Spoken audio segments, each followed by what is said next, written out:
2020 on ID. A family neighborhood and a second grader walking home from school disappears. The hunt continues for a little girl missing for almost 2 days. She is definitely endangered, and we do suspect foul play. As a mother pleads for her child, I love you, and I just want you to come home. the search uncovers a shocking truth. A neighborhood filled with known sex offenders. You're making my child walk in a jungle of monsters every single day. And families wondering, are there more predators lurking? Every person I see, I'm in my mind, I wonder. What happened to Summer Thompson? I want to know what this monster did. A mother torn by grief. A community determined to help. We both looked at each other, and it was like we had to do something. And a killer with no place to hide. Watch out, we're coming. We're gonna get you. Welcome to 2020 on ID. I'm John Quinones. It is said that there's no greater bond than the one between a parent and a child. So when 7-year-old Summer Thompson didn't come home from school one day, her mother, Dina, began a desperate search. But as Chris Cuomo first reported in 2010, finding Summer would only be the beginning. Dina would soon learn that things in her tight-knit community were not as they seemed. It seemed like a page right out of the 1950s. Orange Park, Florida was a Norman Rockwell town where kids played on manicured lawns and lined up for the ice cream truck year-round, where neighbors chatted in each other's front yards and kept a watchful eye out for trouble. This was little 7-year-old Summer Thompson's playground.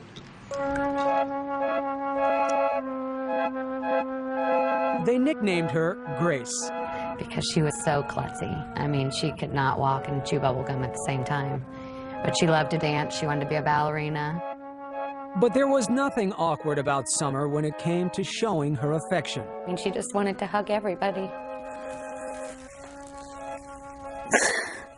She just always wanted everybody to be happy with her. Not surprising, then, that Summer took it to heart whenever she got teased. What does a pretty girl like that get teased about? She, she had problems, like, actually with her speech, like, yiddle instead of little. And she was in some special classes to try to help her with that kind of thing, and that they made fun of that fact. Our story starts here, October 2009, when that teasing came to a head. Summer was walking home from school with her older sister, her twin brother, and some friends. A schoolmate made fun of her, and the two exchanged words. Upset, Summer ran off past the other children, disappearing into the crowd ahead. But when her twin brother and older sister arrived home just 15 minutes later, Summer wasn't there. Dina, a medical receptionist, had a friend waiting at the house to watch the kids that afternoon. I texted my friend, and I said, just wanted to check and make sure that everybody made it home okay. He texted me back that Summer didn't come home from school. That was at 4:03 that afternoon, more than an hour after school let out. I mean, panic-stricken from the moment I got that text back. I couldn't get that through my brain. Like, what do you mean she didn't come home? She's never done that before. And what calls do you make? Every single person that I could possibly think of in our neighborhood who I had a phone number for, whether it be her older brother's friends, whether it be her older sister's friends, anybody and everybody who lives in my neighborhood. Armed with flashlights, neighbors searched through yards, parked cars, and sheds for any... Within hours, hundreds of residents from Orange Park, Florida were out in the streets searching. By evening, Dina Thompson was living every parent's worst fear, the unthinkable. Summer had vanished in plain sight. I love you, and I just want you to come home. I just want you to come home. The mystery on everyone's mind, how could this have happened without anyone seeing a thing? Nothing. It's a bright and sunshiny day. It's 15-mile-an-hour school zone. Just about everyone on her street knew Summer, the little girl who considered everyone a friend. This man lived more than a half-mile away, but says Summer and her siblings often chatted with him on their way home from school. They loved to play with his dogs. Very trusting. I hate to say it, but, she was the type of person, she didn't know no stranger. And the school crossing guard says it was hard to miss the little girl who always gave him a hug. But on that day, he says he didn't see her. She is definitely endangered, and we do suspect foul play. By nightfall, Dina Thompson was numb with fear. Summer was out there in the cold and dark. She only had her little, like, jogging suit jacket on, and that's all I can remember thinking is that she's somewhere cold and hungry and scared. I mean, all I could do was stay outside because if she was going to be cold, I was going to be cold. Through the night, neighbors kept hope alive, singing Summer's favorite song. You are my sunshine, my only sunshine. You make me happy. The 7-year-old is now the center of a nationwide Amber Alert, even though there is no confirmation she was abducted. Day 2, Dina took her appeal nationwide. She's one of the most loving little girls in the whole wide world. She doesn't know a stranger, and if somebody has her, please just bring her home. She's got a twin, and he misses her, and we all miss her, and we just want her to come home okay. That's all I wanted. I didn't care at that point if this thing got in trouble or not, as long as she got brought back to me safe, alive. Were you believing at that point? Maybe? No, I can't explain it, but I just knew that she was gone. On a hunch, one detective thought to search the dumpsters, but they'd already been collected and were headed off in 23 different trucks to a landfill in Folkestone, Georgia. Police halted the trucks en route and began sorting through 564 tons of garbage, looking for one little girl. With deep regret and sadness that I have to inform you that a body has been found. 48 hours after Summer went missing, the world finally heard the news, which Dina Thompson had already known deep down in her gut. All I remember is losing it. I mean, literally losing it. Neighbors telling me they could hear me, the shrills across the street. The senselessness of it. Why mine? Why anyone's? And my baby was thrown in the trash. How could you do that? How could anyone do that? Pray for her. Did she go now? Oh. Within hours, police were on the trail of a monster.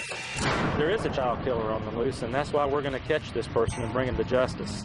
This house, which was being renovated at the time, was their first stop. It was the last place anyone said they'd seen Summer alive. He says he was at this home Monday afternoon, and Summer ran up to the place and told workers they were doing a good job on the renovations. According to reports, there was another reason police were possibly interested in this house. The rug, which Summer's body was allegedly wrapped in, may have come from the construction dumpster there. According to these Clay County public records, Vincent Design and Bill is the construction And then, company. what seemed like a huge red flag. One of the men working at the construction house was a registered sex offender. But the community was in for another shock. Turns out being a registered sex offender here, in this seemingly pristine neighborhood, is all too common. 162 registered predators and sex offenders were located within a 5-mile radius of Summer's home. When we come back, a neighborhood on edge. It's scary to think how many people are actually doing that in our community right now. Every person I see, I'm in my mind, I wonder. And no one is above suspicion. People want to speculate and think bad things about me. When we return.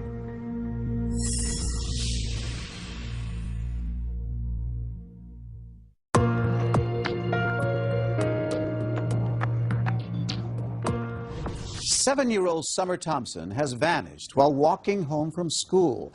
As police continue their investigation, early clues point to someone nearby. But are they looking in the right direction? Once again, Chris Cuomo. As the hunt continues for a little girl. Wearing a red jumpsuit, she had a red bow in her ponytail. The missing 7-year-old's mother pleaded for her daughter's return. You don't do this to a little baby and put my baby in the trash. After Summer Thompson disappeared, the residents of Orange Park, Florida were stunned to learn that their children had been walking through a virtual minefield of registered sex offenders each day. 162, living in just a 5-mile radius of Summer's home. It's scary to think how many people are actually doing that in our community right now. And I'm talking not in dozens, I'm talking hundreds of cases that we've got out there. It's a very scary thing. Had you any idea? No. Another surprise for Dina Thompson was that early on, she and her friends were under suspicion, because in many other missing child cases, family members have been implicated. That's one of the things that hurts me the most, that people want to speculate and think bad things about me. When it came out how many predators were in the neighborhood, Dina says she took more heat for being a single working mother who let her kids walk home themselves from school. But that decision was really made by the state of Florida. By law, because Dina lived less than a mile away from school, her kids weren't eligible for busing. Unbelievably, in Florida and 22 other states, registered sex offenders can live and work within 1,000 feet of a school. That makes no sense to me. You're making my child walk in a jungle of monsters every single day walking home from school. According to these Clay County public records, Vincent Design and Bill is the construction company working on the vacant home on Gano Avenue. George Vinson was one of those offenders. He worked at that construction house along Summer's route from school. But Vinson hadn't worked there that day, and his story checked out. The two men who had been there were also cleared. By all accounts, Summer had left this house alive. Within days, police had accounted for the whereabouts of all registered sex offenders in the area. But Dina Thompson couldn't shake the feeling that the killer was still nearby, watching.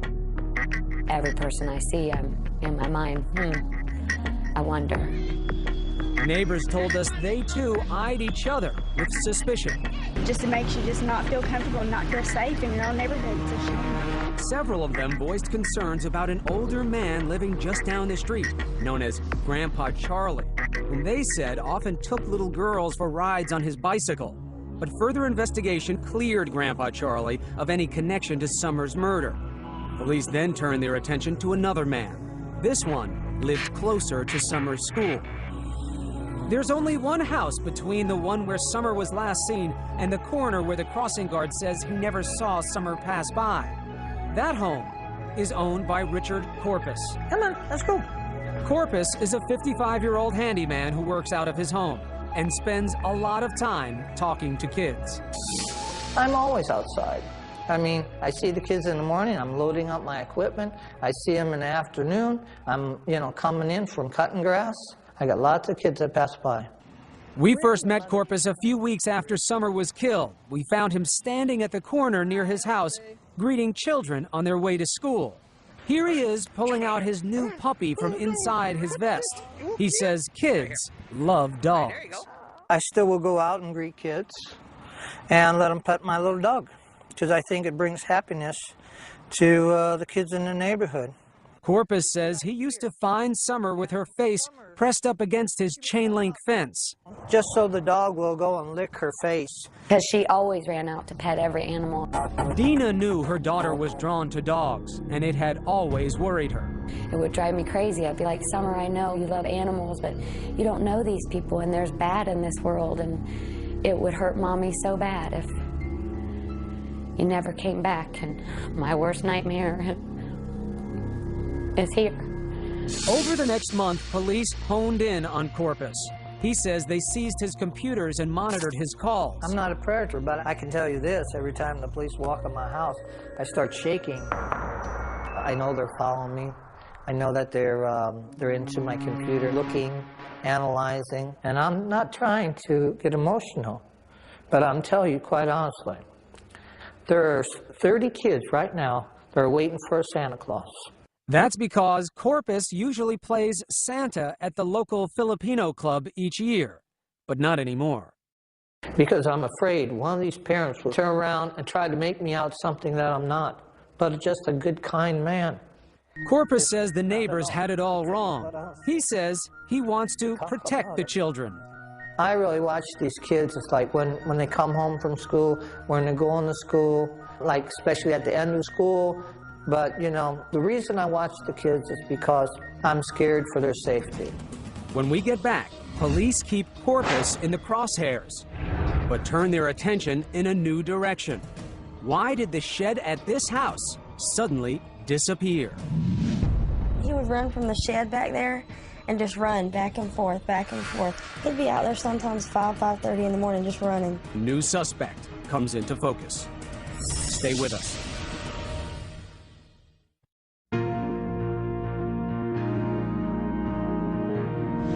Since Summer Thompson's murder, police have focused on one possible suspect, but they're about to find another. Meanwhile, Dina reflects on her last moments with Summer. Once again, Chris Cuomo. This is Good Morning Jacksonville. Good morning out there, October 19th. This is Good Morning Jacksonville. Thanks for joining us. Nearly every detail of the morning her daughter disappeared is still vivid in Dina Thompson's mind. And what she remembers most is how Summer didn't want to go to school that day. She had Monday-itis a lot, you know. Monday-itis. Yeah. She didn't, necessarily want to go to school on Monday. Dina spent more time than usual getting Summer ready that morning. And she asked me to put her hair up, and I put her hair up in a red, red rubber band. But there's one detail Dina can't remember, and it haunts her to this day. I like to say that I told her I loved her. I'm pretty sure I did, and that I hugged her, but for some reason, I can't remember that part of it. But every one of those little acts that you did that morning is an I love you, isn't it? But not knowing if he actually said it. Cut a couple lawns and... But for police, it was what Richard Corpus was doing that day that concerned them over the next several months. Some found Corpus's alibi suspicious. He claimed he'd mowed the Lions Club lawn that morning, but that wasn't his usual day. He claims he got back home just as the children were getting out of school and unloaded most of his equipment into his garage, even though he was supposedly heading back out to mow another lawn. Corpus says he never saw Summer that day, but he does remember seeing Summer's twin brother and sister pass by. He says he was too busy to chat. And the little boy, I do believe was the twin, asked me, oh, can I have a ride on your trailer? No. Stay with the group, okay? I have to go. Corpus explains being in such a hurry by saying he went into his house to do paperwork for about an hour, then headed to the country to mow his friend's grass. Police would later search his truck for blood and fingerprints. But police were putting so much manpower into Corpus, they were missing something right under their noses. Investigators had spent most of their time on this house, Corpus's house, because the crossing guard at this intersection said he didn't see Summer. But what if he missed her? If Summer had moved just a little bit farther down this street, Gano Ave, just 2 houses down, there is a home that holds many secrets. Turns out police already had a sex crime investigation pending on a 24-year-old man named Jared Harrell, who lived in this house. But police didn't know that because he'd given them a fake address. It took this couple to put the pieces together. Hair stood up on the back of our necks. We both looked at each other, and it was like we had to do something. Rod Buchanan is a local landscaper. His wife, Lisa, is a nurse. 2 days after Summer's body was found, they were driving down Gano Ave. This is the house here. The vehicle was pulled right there in the driveway.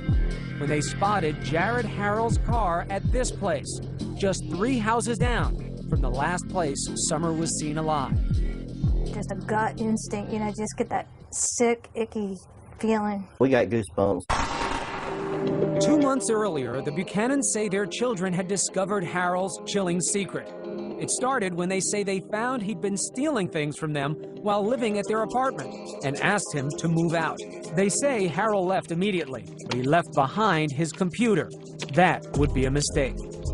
They decided to search the computer at that point, and that's when they found, it was right there on the desktop. There was no effort made whatsoever to hide the material. They told their parents they found child pornography on Harrell's computer, a lot of it. Our daughter and her fiance both are just extremely distraught over what they saw on his computer. Hardcore stuff. Yes, sir. Stuff that our children shouldn't have seen. Should have never had to see. As soon as they made the alleged discovery, Rod took his wife and daughter to the police to turn over the computer. Flash forward 2 months to October. And then you hear of really profound tragedy. Summer disappears. Yeah. And did you know when you got that news about Summer where Harold was living, that he was on Gano Avenue at the time? You know, it's like surreal. You see this child went missing and your heart just goes out for that family and you don't think anything about you or your family at that point. And then we started thinking about it and we're like, wait a minute, Jared lives over there.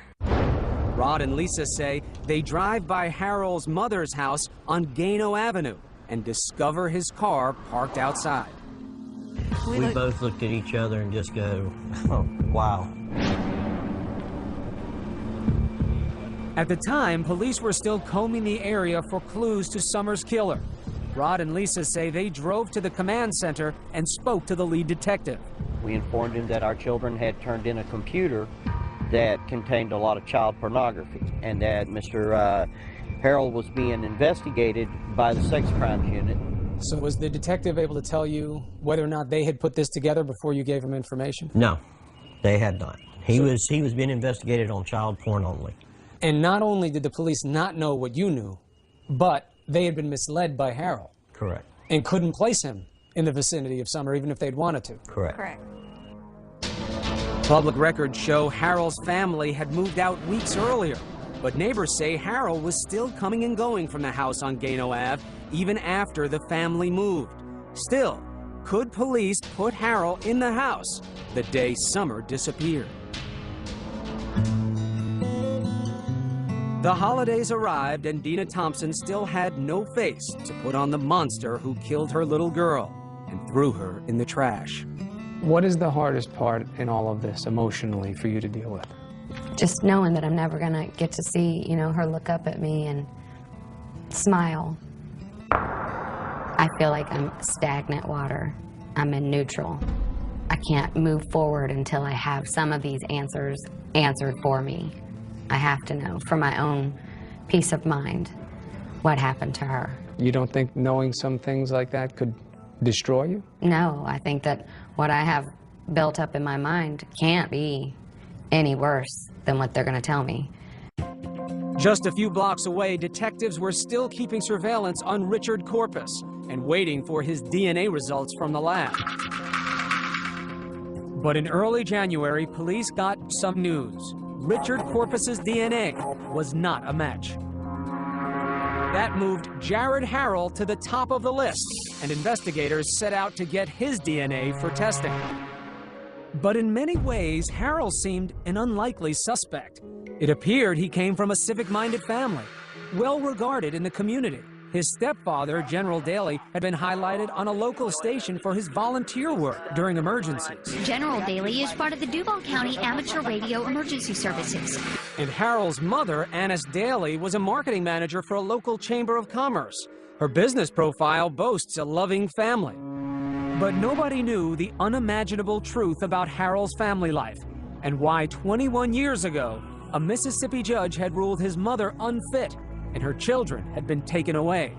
The incident made national tabloid headlines in 1989 because Harold's mother, then known as Annis Mizell, had fallen in love with her boss, Joe Newman, a self-styled inventor who claimed God had told him to marry Annis's 8-year-old daughter. He said, "You will accept the love of this young child, or I'll take your son to be with me." Newman talks about this in a 4-hour video he's produced about his life, a video that features his son and his wife of 15 years, whom he was still married to when he performed his own marriages to Harold's 8-year-old sister and Harold's mother, Annis, as well. I'm one hell of a man, and that's what girls have told me who've been with me. Newman claimed God would tell him when to consummate his marriage with Harold's sister. Jared was only 3 years old. A judge put Harold and his sister in the hands of social service workers. 6 years later, Annis would get them back, but relatives say things were never stable very long. Records show Annis had at least 56 different addresses in almost as many cities while Harold was growing up. She'd been married 4 times, filed for bankruptcy 3 times, was evicted from at least 1 home, and was found guilty of grand theft after allegedly stealing thousands of dollars from her employer. Well, we didn't discuss what was going on with him and his mom and dad. All this came as a shock to Lisa and Rod Buchanan, who had known Harold's current stepfather from their church for several years and never guessed Jared was so troubled. You would look at this guy and you'd say, big, gentle giant. Wouldn't hurt a flea. So how would this gentle giant, who was unknown to Summer Thompson's family, lure her into this house? Well, it turns out there was someone living here that Summer liked a lot. It wasn't Jared Harrell. It was a dog. This dog, which according to a classmate, Summer sometimes stopped to play with on their walk home from school. Shortly after Summer's death, people noticed the dog was gone, and so was this shed, which neighbors say had been in the side yard of the house on Gano Ave the day Summer disappeared. And Harold had moved out too, shortly after Summer was murdered. He went to live with his mother some 30 miles away, and the shed went with him. According to his new neighbors, Harold was acting strangely from the start. He would run from the shed back there and just run back and forth, back and forth. He'd be out there sometimes 5:30 in the morning just running. They say he'd run for hours as if trying to shake off something that was tormenting him. Just like crazy running, like a kid would run when they're mad. And around January, they also started noticing something else. Suddenly, police were staking out their neighborhood. They would sit like at the end of the road and other people's driveways. Then suddenly, Harold vanished. He fled to Meridian, Mississippi, not far from where he was born. He'd gone to stay with his aunt, who, according to her postings on the internet, is a self-proclaimed artist of the macabre, exhibiting a fascination for death, tortured bodies, and mutilation. Police track Harold down, and in February they arrest him on 29 counts of child pornography based on computer evidence brought to them by the Buchanans months earlier. Harold pleads not guilty. They also name him as a person of interest in the Summer Thompson case. Mr. Harold, you are charged with 29 counts of possession of photographs of sexual performance by a child. Police then searched Harold's mother's house and the one on Gano Avenue in hopes of finding evidence to link him to Summer's murder. When we get back, the questions begin to mount. Why hadn't police gotten Harold off the street before that fateful day when Summer passed by? And Harold's mother makes a surprising jailhouse call. And the thing is that I'm your alibi, so I have to be real careful. Stay with us.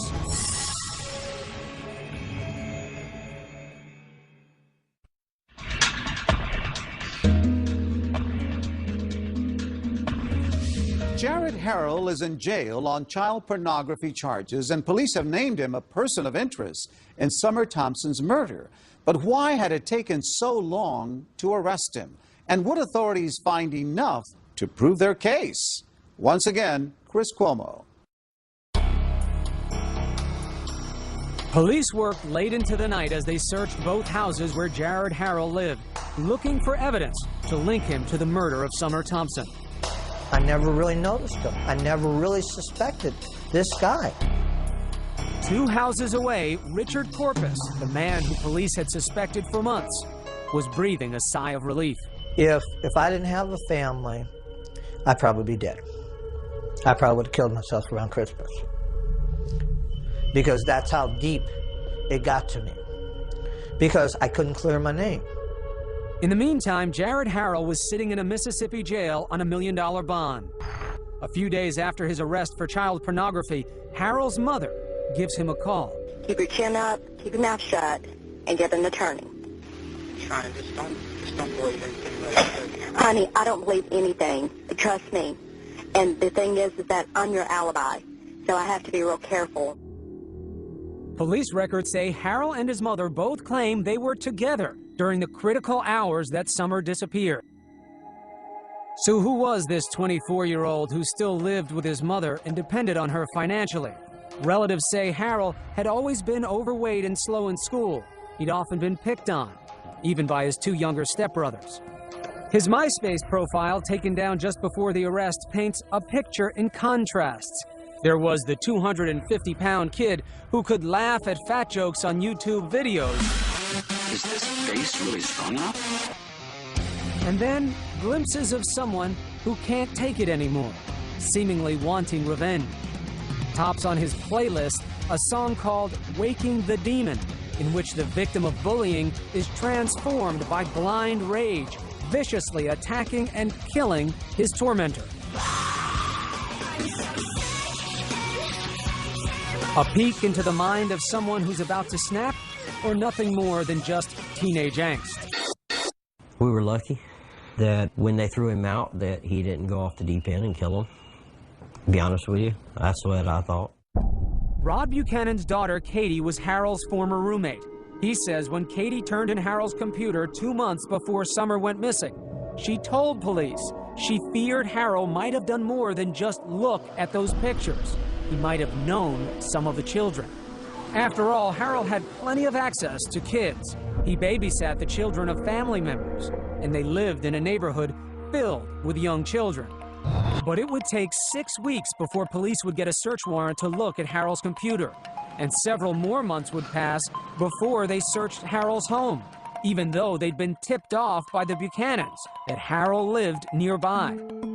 Turned out Katie's fears were real. Right, remain silent. Anything you say can will be used against you. Police say they found Harold's camera containing a video with horrifying images of Harold molesting a 3-year-old child. The victim was a relative. Harold was charged with 26 more counts, including molestation. Again, he pleaded not guilty. The mother of the child he'd molested recognized where the alleged crime took place, in Harold's bedroom on Gano Ave.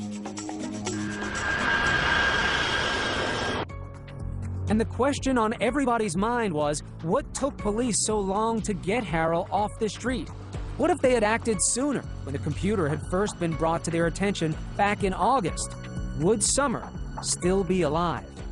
Of course he could have been off the streets. He could have been. Tammy Lears is a computer forensics expert who's worked on several high-profile cases involving child porn.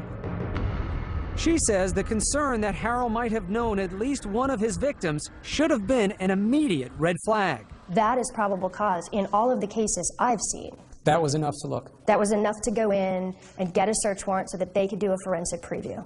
Lears says what makes this case different is that police had a tip that Harold might have been molesting someone he knew. They should have acted immediately to see whether there was a child in danger. Because as it turns out, that was true. 2020 repeatedly asked the sheriff's office for an interview about their investigation. They declined. But police issued a statement saying they followed protocol. They say Harold claimed he was being set up. And after an ambiguous response on a polygraph from one of the roommates, police say they first had to rule out Katie and her fiancé as suspects. Our children were basically treated as primary suspects, and their internet records were searched, their financial records were searched. They actually had to go through lie detector tests. Our baby cried because they searched her underwear drawer. For 2 months, they investigated them. You don't wonder, under the category of what if, that time had been spent looking at Harold instead of your daughter and her fiancé? I think they were looking at him at the same time. He just wasn't cooperating. But the Buchanans actually defend police. Who's to say that even if they went out and arrested him when we turned it in, with being his first offense, that he would have been out the next day or two anyways. And you know, there's a lot of what ifs. What if our kids had not looked at that computer? What if our kids had turned the other way when they found what they found on that computer? A lot of questions wound up coming up about the investigation and why it took so long. What's your take on that? I would say to all the people that have questioned that, to look at it from just a very simple point of view.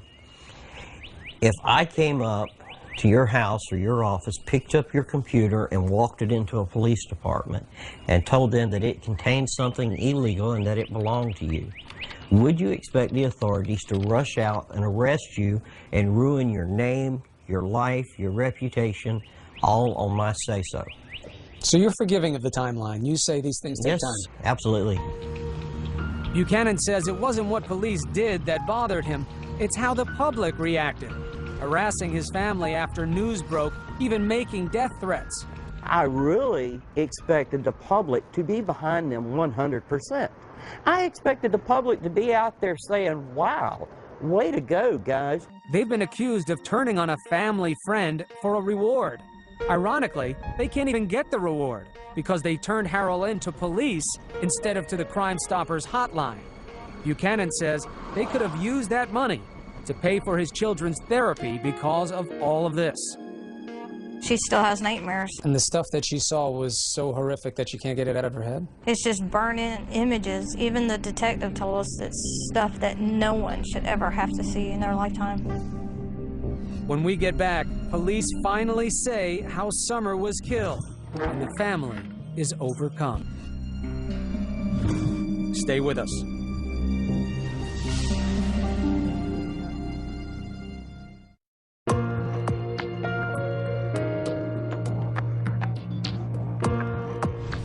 Watch out, we're coming. We're gonna get you. This was Dina Thompson just days after Summer disappeared.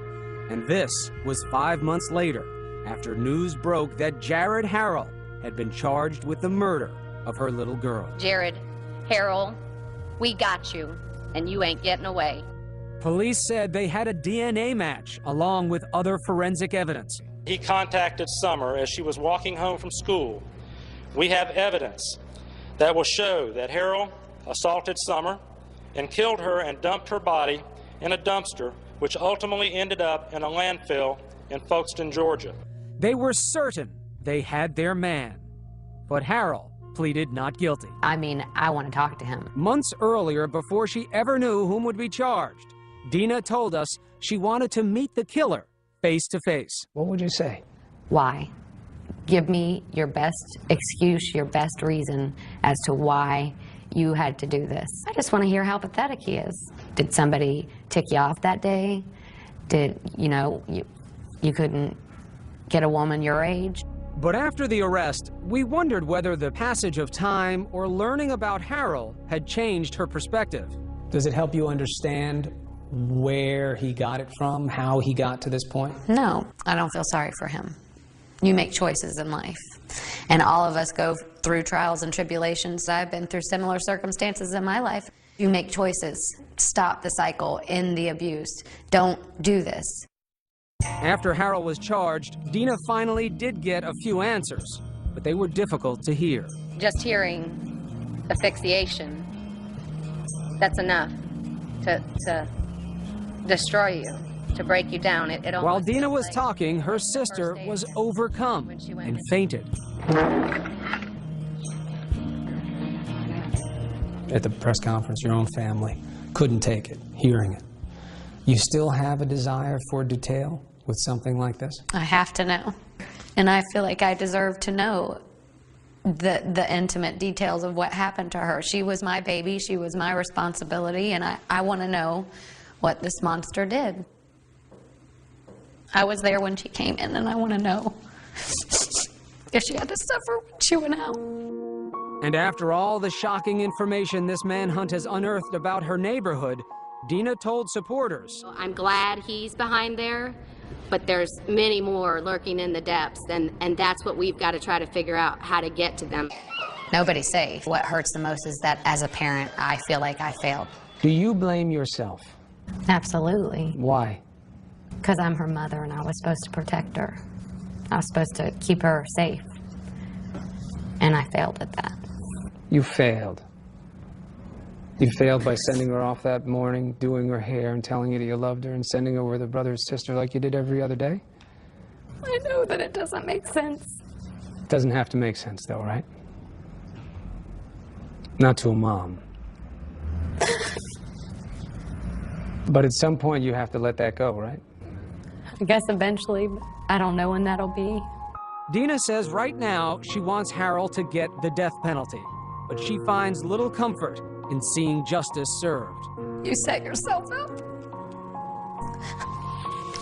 to think that it's going to make it all better. You're going to be normal again. And I won't ever be normal again. My normal. Dina says she has a new normal, advocating for children. Yes. She wants laws changed, allowing Amber Alerts to be issued sooner, getting predators away from schools, and allowing all children to ride the school bus. God's given me a big mouth, and I plan on using it. To start, Dina kicked off the newly formed Summer Thompson Foundation at a benefit concert. I am officially reclaiming our children's innocence and their safety. These animals will not get us, we'll get them. Justice for Summer means justice for children. She says it was a moment of healing for the whole family, especially hearing this from Summer's older sister, Abby. Just know that Summer's never going to be gone. She's always going to be in your heart. And it was a moment of triumph, too, when Abby and her brother sang their tribute to Summer. You'll never know, dear, how much I love you. Seeing your family be strong, seeing them be happy and having joy in life, that's the power. And for Summer's twin, a mother's special wisdom to help him carry on. He's asked me, do you think that she has her invisible eyes where she can see through the roof and see through the top bunk and see me? And I said, she's got her invisible eyes. And I tell him that he'll see her in his dreams, and that someday, none of us know when, we'll all be back together. And I said, it will be like you were never apart. You have a message for parents. What is it? What do you want to tell parents like me? Your child could be taken in the blink of an eye, and you'll never see them again. And that is the worst feeling I can even imagine. If they want to do something with you and you think they're going to make a bigger mess, so what? Play games with them, read stories to them, tell them you love them, tell them often. Love your kids. They're a gift from above, and you don't know how long you have with them. Love them with every ounce of your being. Please don't take my sunshine away.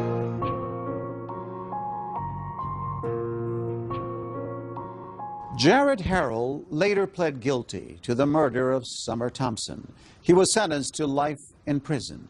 As of 2015, the changes to the laws that Dina advocated for have yet to be enacted, but she continues to hope they one day will be. I'm John Quinones. Please join us next time for another edition of 2020 on